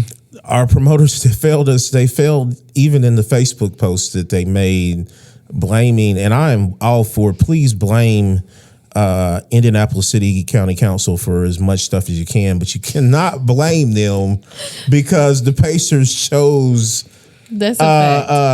somebody other than Mike Epps and Black Expo. That's not how this works. That's not how any of this works. It's not how any of this works. I think we've been lulled to I hate to say this city likes mediocre stuff, but I have to say it because when it's all said and done, it's like, how many years have we dealt with the same entertainment? Really? How many times have we looked and wondered why Beyonce skipped Indianapolis? Or Jay-Z skipped Indianapolis, or Kendrick skips Indianapolis. How about that they built, y'all, do y'all know? It's the 16th largest city in the country. I actually think, Greg, to your point on that, I actually think you shared this article, Wild Style, a long time ago. Like it's been a couple years. But that Lucas Oil Stadium was not built with acoustics in mind for big concerts. It caused a big, and I mean like stuff that I can't even talk about on the podcast. It caused a big stink when I brought that out and found out the articles because it's true. Yeah, he actually says it. Like, we're not building this for concerts, and that blew my mind. And they tried one or two there at first, and it was a disaster, and they had to go redo the system. Again, there are issues, and I think some of our promoters, the reason why we don't get Beyonce is the reason why they don't fix the venues up is because the competency of some of our promoters that maybe they thought VOP was supposed to go call Beyonce up and bring her in, or VOP probably had Drake's number. Is the way they're behaving on social media. I know it's a city county councilor, and why did they give this to Kevin Hart? That's what the city county council doesn't do that. Who has you know what's interesting in seeing that all like shake out though is like, what are they pointing fingers because nobody has the power of pull? Nobody in the city has the power of the pull to bring big A-list stars to Indianapolis. Because they're showing that they not only do they not have the power, but that they don't even know who has the power. Correct. Yeah, and that's what I always come back to. Because who is that one? Who is that one that does that for Indy, or that convener? Who has the power and the relationships is in the rooms to do that thing? Like, who is it? Nobody. It's nobody. It's nobody. Can we get a nobody clip? Nobody. Yeah, nobody. For real, because there's nothing. And I think that's what it comes down to. Everybody's looking for somebody to blame. Yeah. And it's like, I mean, at the end of the day, we probably need an A-lister like a Kevin Hart to be employed by a Pacers and Fever to come in and make those connections for us. But we also need more competent people from the previous generation that to know their craft better. Yeah. Or at least pretend to before you go make social media posts and expose yourself that you probably are part of the problem on why this doesn't work. Begin to share a little bit of the power that you do have. Oh, Lord. My God, today. Okay? Listen, there's going to be a time where we just age you out. Like literally, we just beat you out just because we're gonna live longer. Like they're aging themselves out. Like I mean, when you can tell when people just ain't they're confused. They don't know what's going on anymore. This is what we didn't touch immediately, but the WNBA Allstar weekend, July 18th through the 19th, is Expo weekend. What weekend? I mean, for real. If Kevin Hart delivers on the stuff that he's saying, oh my God, that's not going to be a very high bar. Given that it's not a very high bar. But if you skip DeBarge and El DeBarge and Stephanie Mills and get somebody from the '90s, mid '90s, you've already beaten. And there it is. Like, is that the nail in the coffin for Expo? I do weekend. I think it is. I think that Expo's days are numbered. I think that once this comes into play, I'll say this again. Once a decision is made and a black company is hired to take over, it's like you don't get to fight. You don't get to say, "Oh, this is racist," because they hired a black company to do what it is that you were supposed to be doing. I mean, in fairness, you haven't done it well. Like in decades. I'm about to say because there was a time. Decades. Yeah, because there was a time when they were. Yes. I agree. No, we all love Expo, which is why, like, for years I've been asking why they haven't come to younger folks. That I cannot even tell y'all how many of us would just jump on for pure nostalgia. I think it's again, Indianapolis has a great way of hiring managers to act like CEOs. CEOs are innovative. Have vision. Yeah, vision. Things That's beyond true. this. The people that have ran Expo only have managed it. Oh, that's so when it's all Greg. said and done, it's remained the same. It's like, okay, we got to make sure the status quo remains. So therefore, and then if anything deviates from it, they never had a plan. That's how you ended up out in Brownsburg. And then go get young folks with vision, though. But the problem don't let it die. Take the credit. I don't even care. I take issue with your comments about them managing it, because how do you have Shirley Murdoch singing? Let us Price. I was a Kelly Price singing Shirley Murdoch as we lay at the gospel thing. Oh my God, that's not good management. Now, but I think that when it's all said and done, there's no innovation. And I think that you can get younger people involved, but I also think that what we've skipped over. They said joy comes in the morning. That's the connection. I'm sorry. Go ahead. I'm sorry. We've skipped over a generation of people who are really the people who should take Expo now. Yeah. And we're looking to say younger, but we don't want that. We need a tweener. We need the people who have experienced Expo at its greatness. Yeah. And the people who can now give that message. Yeah, no, younger, not young. Yeah. Younger than them. That's what I'm saying. Because when I look at young. It now, I'm just like, it is. We let these businesses run on friendship and not on qualifications. We Expo still has the top consultant as the former CEO who ran it in the dirt, and the person who runs it now was her friend. So when we look at this channel and this chain of how it's going down, we look at the same promoters who have been Gino, who have been Amp. And then we look at this thing and we say, well, why isn't it getting better? It's because no one has held them accountable. And for the life of me, I would love to know who's on the board, because that's the bigger problem. That's some of them have pled guilty to federal crimes. You see what I mean?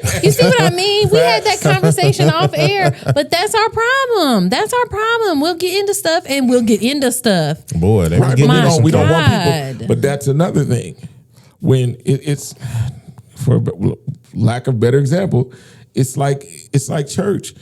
It used to be a time where deacons held people accountable, but now you go get your friends so that you're not held accountable. No, that is true. So when you look at these organizations now, they go put together people on the board who say yes. There's no dissenters. There's no people that go against the grain. That's a fact. And then when you look, it's the same product every year. And they'll shut you out when you do. And they will shut you out. So they don't go get people who are innovative.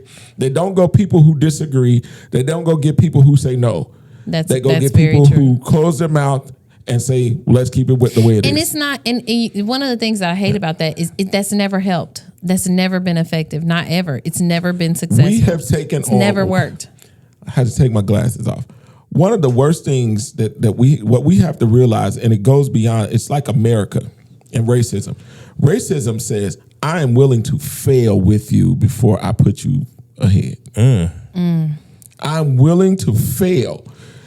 I am baffled how Expo goes into Lucas Oil Stadium and sees 2,500 people and still goes in the suites and eats like it's all good. I don't know how the board members do it. I don't know how they look now, and you can walk downtown in this naked for Expo. Don't know anything's going on. And in your mind, you say you're successful only because you'd rather keep this close-knit group that says, I'm not going to bring anybody in here that will go against us, and I would rather every black person who comes to see this Expo fails with us because we refuse to change. That is the equivalent of racism. You know what too is like this is the other piece. Like you don't even have to have all the answers. You don't have all the answers. You won't ask for it. The frustrating part is that you'll see black events that do well and you won't even reach out to them. Hey partner, come help us. Like let's do your thing. Like the hip hop festival that happens here. The even though I know people get mad about it, but Garden Party, it's a whole lot of young professional success black folks in one space. Butter. Like what I'm saying is like you can't go to Be Nimble, you can't go to Gang Gang, you can't go to who does the hip hop one? Oreo and Brooklyn. Yeah, so like you can't go to none of them and be like, listen, let's partner, let's figure out how we make this work. Do you realize IB obviously has some amount of money and stuff, right? They have some fun. So it's like they have a lot of money. Yeah, they got fun. So it's why do you not just say, yo, just come, let's just do this thing together. You can't have an outside black event downtown during Expo. Did you know that? No. That is rule. No, it's not. Absolutely. Oh, we got to look this up. No. We got to bring it back for the next one. We got to look it up. It was some years ago, somebody was trying to have something on the circle during Expo, and they shut it down. It's rule. Rule where? I was inside Expo when they shut it down.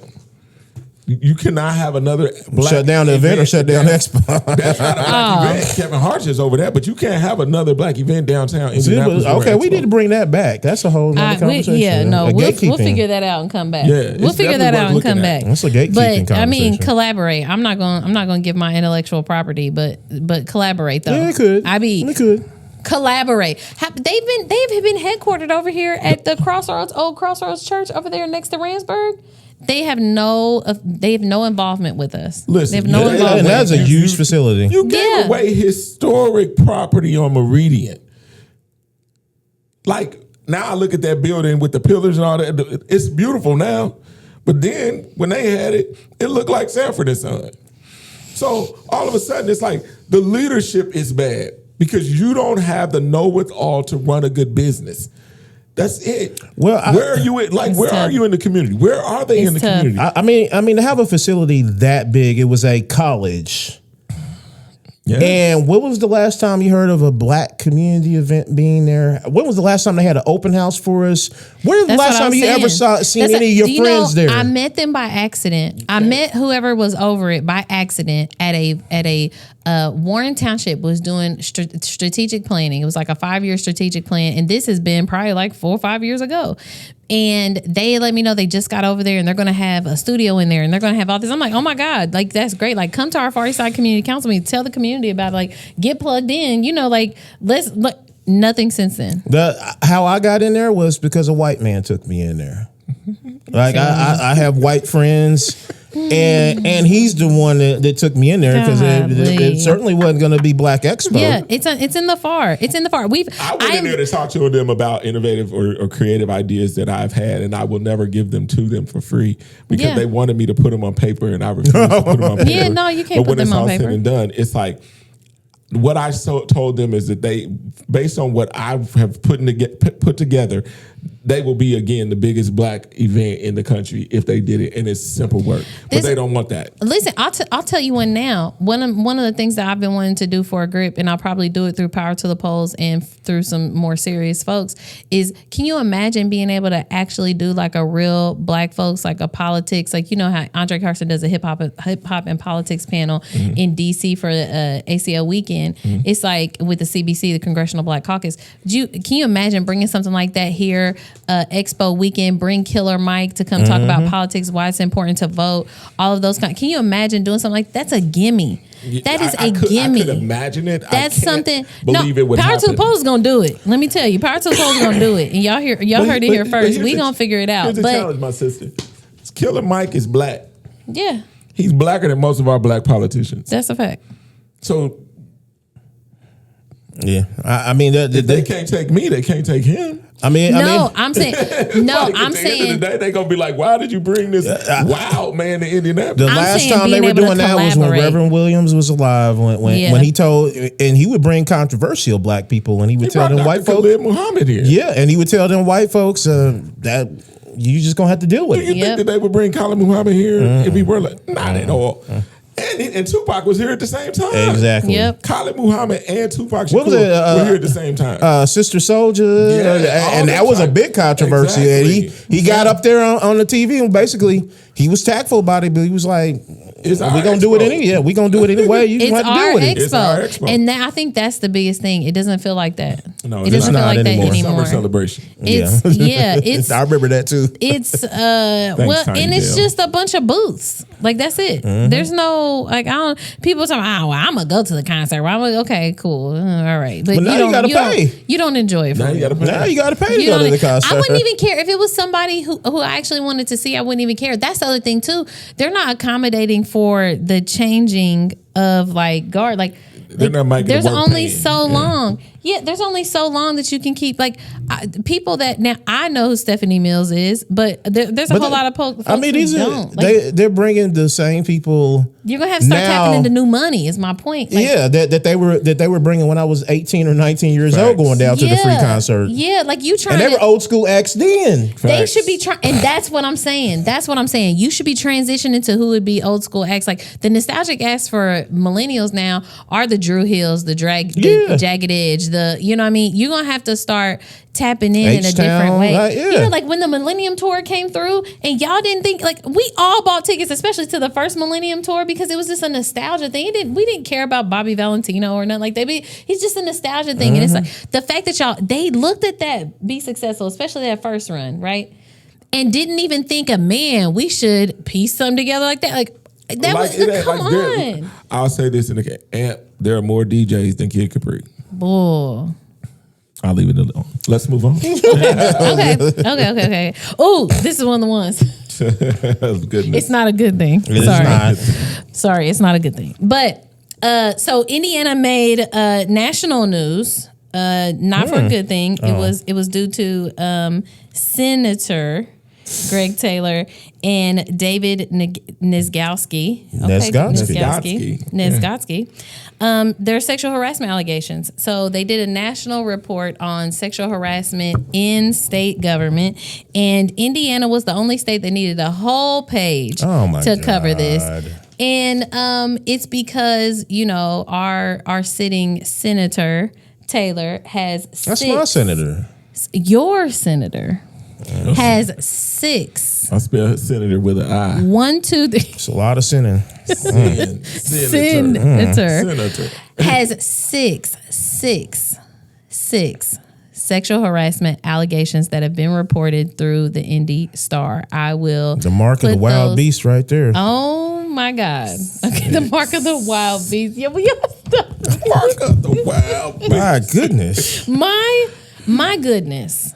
So the report is from the National Women's Defense League. The report found 400 allegations of sexual harassment against 145 sitting state lawmakers between 2013 and 2024. Did y'all even know we had 145 sitting state lawmakers? That is not just here. This is across across the nation. I'm about to say because it could be here. Across the nation. All that in 11 11 years. Yes, in 11 years. In 11 years, y'all. 11 years. And this is the thing. 400 allegations of sexual harassment. If you know me, I've been years. going ham about the Greg Taylor stuff. Folks been mad that I didn't go as hard on the David Nez-godski guy. Well, he's not. He's not. He's not anywhere He's like 150 miles away. Like we couldn't even pronounce his name. This was an issue. Yes. Trying to figure out how to pronounce his name. We had to learn how to pronounce his name. South Bend, That's one. Two, it's the only allegation we know of. They settled out of court. It was for about 8 bands. It was through his business. It was nasty work. I mean, I'm not it excusing definitely was. It was nasty work. I'm not excusing it at all. But I did find that 6 allegations. 6 in the state house, 666, and other like workplace things, like they were actual workplace things that felt more egregious to me. And it was weird. I don't want to compare, not to say more, but it feels more pressing. 6 is more than one. 6 is more, sure. But it felt more. It felt more pressing too because he's actively making the state house an unsafe place, allegedly. And so that's a problem. That is a problem. When you say 6 out of the 400 nationally is one person. Yeah. Oh my God. See what I mean? That is nasty work. That is nasty 6 work. out of 400 nationally over 11 years by himself. One dude. By himself. And y'all know, same day that his first 3 allegations dropped, they went in there that afternoon and voted him in as minority leader. Yeah, and it wasn't until we put a whole bunch of pressure on them. But it was a whole nother set. It was 3. And then it was another 3, right? Yes, no, it was the first 3. Then they voted him as minority leader. Then a second set. So we applied pressure, got a code of conduct through our state party, got an ethics committee, all kind of stuff. Because we didn't want our party supporting people like this. Right. Hello, okay? For the people who feel like it's misguided, no. The Democrat Party 100% supports incumbents, Democrat incumbents, and we wanted to make it clear that there should be a standard for the people we support, whether they're in a seat or not. There should be a standard.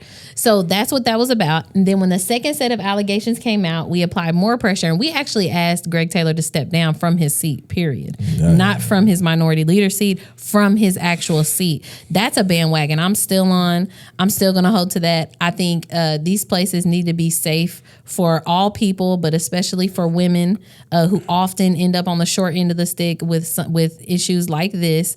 You cannot encourage and tell us. And honestly, I charge every other organization too that supports and encourages women to be in this space. How could you support and encourage women to be in this space but not advocate for their safety once they're in those spaces?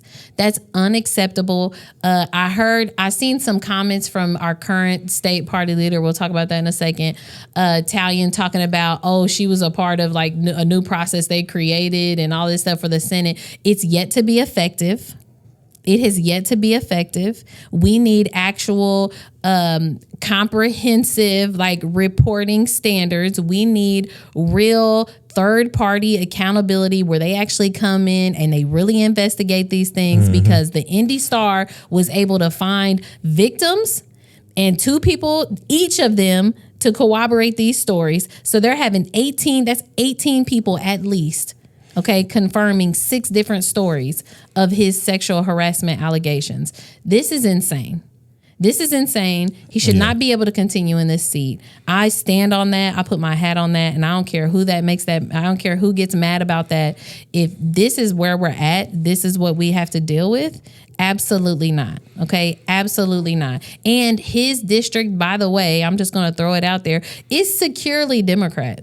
Yeah, he's run unopposed. So it will not. So don't try to make this a game of, we need more Democrats. Yes, we do, but we need quality Democrats in the state house. We need quality Democrat leadership. And right now, it is not seeming like, according to these allegations, that he's living up to that quality leadership. And 2, I'm pressed to even see about his effectiveness as a senator to begin with. I mean, from what I've heard about the allegations, I didn't know the specifics, but I've heard about it for years. And from what I understand, everybody at the state house knew about it. Disgusting. But he still ran unopposed, which means that they knew Republicans knew because there's a disconnect too. I keep hitting this mic. There's a disconnect too between what people that are like in party politics know and what the general community knows. Like most and people that's didn't know the problem. And that's why I hope if you're in his district and you're eligible to run for office, I hope you are seeing and smelling blood in the water, because there is.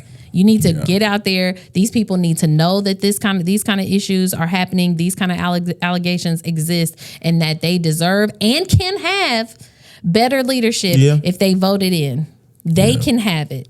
They can have it. Also, challenging his supporters. He gets a lot of money from a lot of different folks. Y'all need to start. You need to start challenging that. Yeah, as far as I've seen, I think he raises the most money of the IBLC members. I believe so. Like he's up there. I think Porter is up there too. Okay. I think, but he's up there. Y'all go look at that stuff. See who's supporting him. See about, and too, where there's 6 allegations, y'all, we've seen it 50,000 trillion times. Where there's smoke, there's fire. There was 3 allegations. Huh? Like the allegations are really, really ugly. Oh, horrific. I mean, very detailed allegations. Very detailed. Yeah, walking in the bathroom behind a woman and locking the door or offering a job and saying that if you got to know how to keep a secret. I won't tell your secrets. Nasty work. Nasty work. Safe with me. No, are safe with G, remember? Safe with G. Nasty G. I can't nasty do it. work. I'm sorry, y'all. And listen, and I don't usually go this hard on a particular individual because I like to tackle systems.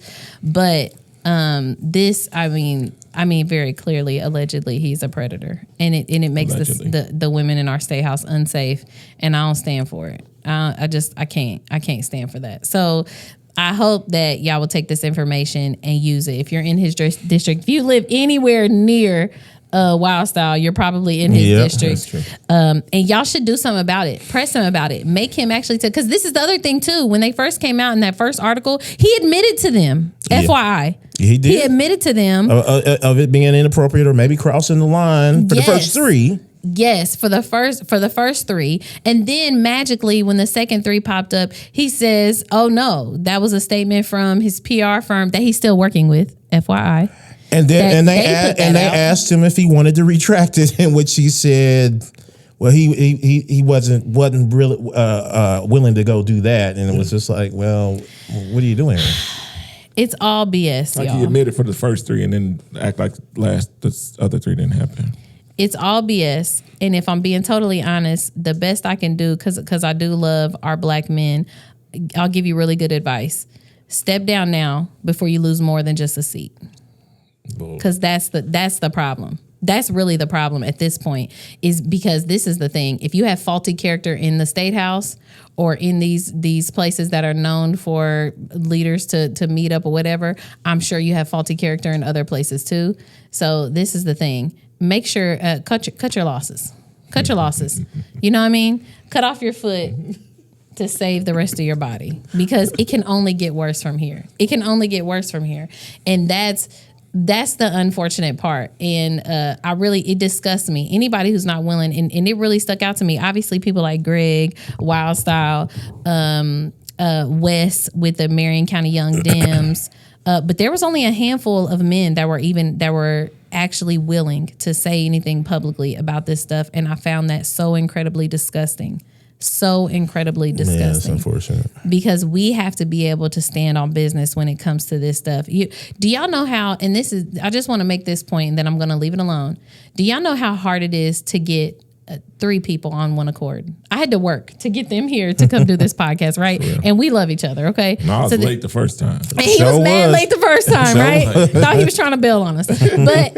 But it takes a lot of work to get people on one accord about anything, okay? To get people on one accord about a lie, and it's to get difficult that many people on one accord about different lies, all pertaining to the same person in the same kind of misconduct.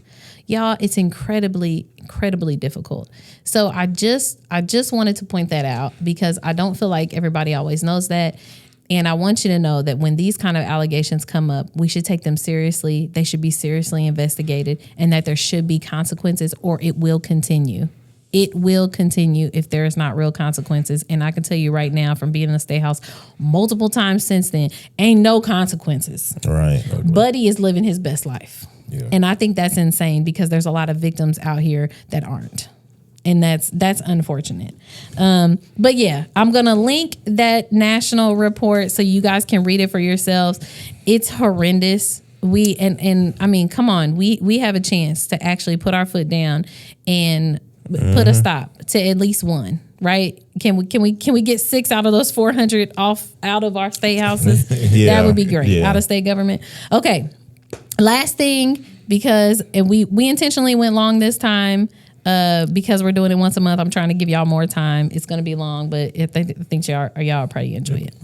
The rundown now. Okay, first up, Tindley Fraud. Ooh. More Tindley Fraud came out. I don't remember the dang. I didn't put the details on here. Oh, okay, yeah. So this is from Hart Beat, Indiana. Yep. Brian Metcalf, who served as CEO of Tindley Accelerated Schools from July 2019 to December 2022. So 3 years. Yep. How much money? Was charged with 9 counts of wire fraud as part of what a federal indictment describes as a scheme to defraud and to obtain money from an unidentified Indianapolis charter school system and another unidentified non-for-profit corporation. Tindley's board of directors confirmed to Hart Beat that the charter network was one of 2 victims defrauded by the alleged criminal enterprise. Interesting. It says the indictment claims that 2 other defendants, Kimberly Maddox and James Darnell Campbell, billed false invoices to the charter network in collaboration with Metcalf.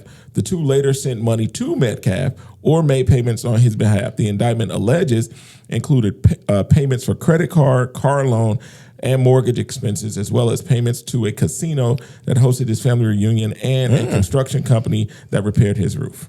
How much money? Jesus. How much money? It was some. Let me see if they have it in here. I thought I saw something that was. It was a lot. Yeah, I mean, clearly. It was close to $1 million. Oh, here it is. Through federal forfeiture laws, prosecutors are seeking just over $1 million from Metcalf, as well as a Chicago property. They're also seeking $365,700 from Maddox and $400,000 from Campbell. Jesus. So, as the Tindley Network CEO, Metcalf made $190,726,000 in 2022, according to state public employee records. So the unnamed chart, the unnamed 200,000, you guys still almost in the top 2%. Yeah. Almost in the top 2%, and you still. You can always use extra money. Yeah. So you can use it for something. Get an extra but it talks about an unnamed nonprofit in there, and I happen to notice that the Mind Trust owns the Tindley buildings, don't they? I believe so. I believe that there was something that happened with the CEO before the CEO. Oh yeah, there was stuff. There were expenditures taken. Yeah. I think. Excuse me. There were. He was, I think, going to school in New York, and he was flying first class, taking all kind of expenditures and spending money on certain stuff. So before that, there were another situation with Tindley where the leader of Tindley was actually taking money as well. So it's not the first time. And I think the Mind Trust got involved at that point. That they had to purchase the buildings and lease them to Tindley. Sure. Well, the good thing about the Mind Trust Bill SB 518 is that when the next CEO does this, we'll be paying for it instead of the Mind Trust. Oh, golly. Well, but guess we don't have to go down there for that one. Oh my God. That's, okay. Next thing was, I wanted to circle back around on party elections. The guys were wrong. The woman her name was Natalie something, ma'am. So I came here so unprepared. I'm sorry. But you can look it up. The Republican Party leadership, they came out. Obviously with ours, I was disappointed with we voted in the same leadership, Mila Eldridge. However, we did get Wes in there, who's the MCYD president. So he is vice. We got Potts is the secretary. I think so. And the treasurer is LaDonna Freeman. LaDonna became treasurer. I think she was secretary before, and now she's treasurer. Yeah, it was a flip flop. Yeah, it was rough. There was some controversies in the room. There was somebody misspoke. I think it was Mila misspoke and said there was 3 candidates left. So the way these processes work, we vote them down. So when there's multiple candidates like that, only the bottom one by rules get eliminated. And if the other folks don't just drop out on their own, you have to keep voting until that person wins by 50% plus one vote. And so when there's so many, obviously it divvies up the votes quite a bit. And so for secretary, there was like 5 or 6 people running. So obviously it got thick. Down there at the end on the last vote, Mila misspoke and said there was 3. There was actually 2 because 2 stepped down. The bottom was eliminated. So there was only 2 people left, which is Alex Rollo and Keith Potts. But people still had one of those people that were eliminated on their ballot. And they just had a sample ballot. So they didn't mark the names off of all of our ballots. They just had a sample ballot there. So other folks got votes. And the challenge it was unfair then, because what if those votes would have went to, Alex Rollo instead of Keith Potts? I've heard that the vote difference wasn't enough, but it was very tight. I don't think you can make that call. It's been a mess. I ain't gonna hold you. But I heard y'all were supposed to be out of there by 1 at the most. Oh my God, and then like people just had to leave because they had their life to live. Listen, it started at 9. They had the room till 1. Okay, we were there till 4:00. We were there from 9 a.m. to 4 p.m. No way. They started coming in, cleaning up the room while we were still there, closing up chairs and everything. Like, y'all got to get out. Because it was a mess. So I heard a lot of voting members left during that time. Yeah. Yes, they left all day. So the numbers with each vote, the numbers went down because people were leaving. Yeah, people were leaving all day. It was just way too long, way too much going on. It was not an efficient process. It was rough. It was rough to get through. I had to DoorDash food because, we're starving up in there. Like, it was. Yeah, I knew some people that left and came back. Yeah, it was very, very, very rough. And then to end on that note, we ended on that note with, because we should have just voted again. I don't care who left. That's on y'all. We should have just voted again. It was not right, but whatever. Then, so state chair elections just happened, Lord Jesus. And that was also unfortunately eventful. We found out while we were there in the SEC meeting to vote on leadership that our CD7 leaders, our chair and vice chair, were not actually elected in because they were unopposed.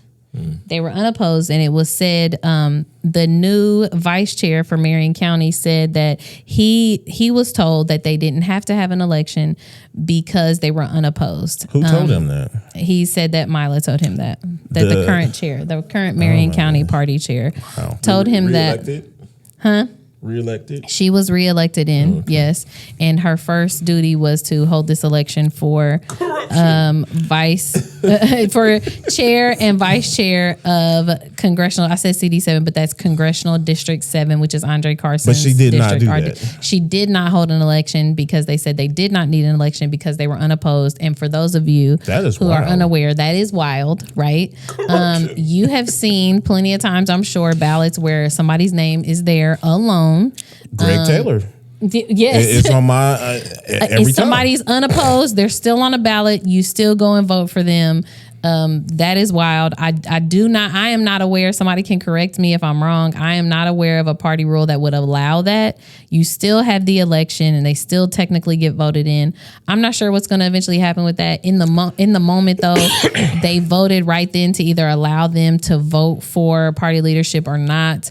And the SEC by majority voted to allow them because it would take 2/3 vote to overturn what the chair had said, and they didn't get the numbers. Quite a few of them, though, did vote no for our CD7 folks to not vote for chair, but it did. Anyway, the way that it shook out was we got Karen Talion at chair, we got Alex Narinda at vice chair, we got the treasurer stayed the same. I can't remember his name right now. And then the secretary is a new secretary, a woman named Erin. People seem to really like. Okay. I guess she was McNally's campaign manager, I think is what it was. I don't know, but people seem to really like her. I don't know. It doesn't seem like they're coming in on a good note. Like the stuff I was talking about Talion saying earlier, like, I don't know. It just doesn't seem good. I hope it turns out good, though, for the party's sake. Mm-hmm. Next thing, I know that was long, but I just wanted y'all. It's a little long. It was long for us. Sounds like it. It was long for us. Felt like the meeting. Oh my God. Hogsett, shut up. Hogsett is hosting a fundraiser this week. Lord, the Hog. Is he running again? Yes, he is running. Yes, he's gonna run. He's gonna run. Y'all, I'm holding out hope. I think he's raising money to still maintain control, even if he's not in the seat. Gonna run. That's how I feel. I It's could be totally possible. wrong. I mean, at Mike Epps' thing, he said he's not running again. He's running from some things, but not. But he's not running. How would he know then? He wasn't on his best behavior when he said that. And my thing is he still running from some things? My God, today. That's a good question. Y'all, listen. I'm just here to run down this list here. All I'm asking is, it seems as if he's running again. It feels like it to me. If he runs again, this is my thing. If he runs again, we've talked on this podcast for the last 2 episodes about the ineffectiveness of our current administration. Okay. If he runs for again, a drunken Cupid shuffle. Oh my God! Please, we're big fans of the wobble. I point you back at the disclaimer at the start of this episode. Exactly. My God, today Samantha didn't say that or Wild Side. It was wobble. Anyway, if the wobble was done, I'm sure it was in complete and utter sobriety. First of all, okay. Back to the disclaimer. Don't be you know what I mean? As the wobble is often done in trash and drip. Oh my God. Get a busted lip. Some people are just red, Greg. Sometimes they're just red. I get it. And jolly. Touchy feeling. I hate y'all. Okay. I wanted to highlight that one, I said it earlier, but Open Lines with Cameron Ridle has been fire for Cameron. Man, he's done better journalism than many of the outlets by simply inviting the 2 opposing sides on to have real conversations about it. And asking tough questions. He was asking some tight questions. I appreciated that. I loved the information. Yeah, shout out to Cameron. And then the last thing, another shout out. The African American Coalition came out against SB 518. Good for y'all. Yes. Okay, thank you. Who is the African American Coalition? It is a coalition of organizations that was listed at the bottom. Oh, the African American Coalition of Indianapolis. Indianapolis. Oh, okay. The AACI. Yeah. What? Came out against 518. And they basically said the same thing that we did. Like, we're all for supporting all kids in their educational journey, but you shouldn't have to take it from some kids to give it to others. Hello. You know what I mean? Common sense. I've not agreed with them on much. Yeah, hey, we're agreeing today. African Shout out to the African American Coalition of Indianapolis. Yeah. We appreciate y'all. Listen, look at all of us. Unity, one accord. Unity, yeah, it is. One accord, okay? Absolutely. As always, make sure you like, subscribe, share. Listen, we had a whole lot more views than we did subscribers. So we see y'all here. You might as well just subscribe. It's okay. We just, you know what I mean? It doesn't mean you condone anything we saying. We just sharing stuff. At least you're supporting folks being informed. And that's the most important thing, right? Yeah, that's real. So make sure you can follow us individually. I'll make sure at the end of this, it has our social media handles so that you can connect with us on all the different platforms because we're on different ones. Also, like I said, like, share, subscribe here, and make sure you comment too. Let us know what you would want us to talk about. We're exploring the idea of possibly doing interviews, maybe doing some special episodes in between. So give us some ideas. Let us know who you would want to hear from, what you want us to talk about or ask about, and we will do our best to try to do those things. Until now and then, y'all just stay informed. Keep your eyes wide open, my God, because there's stuff happening every day, all the time. And your ears. Thank y'all. Okay, and your ears. Okay. We appreciate y'all. Thank you for following. See ya. Have a good one.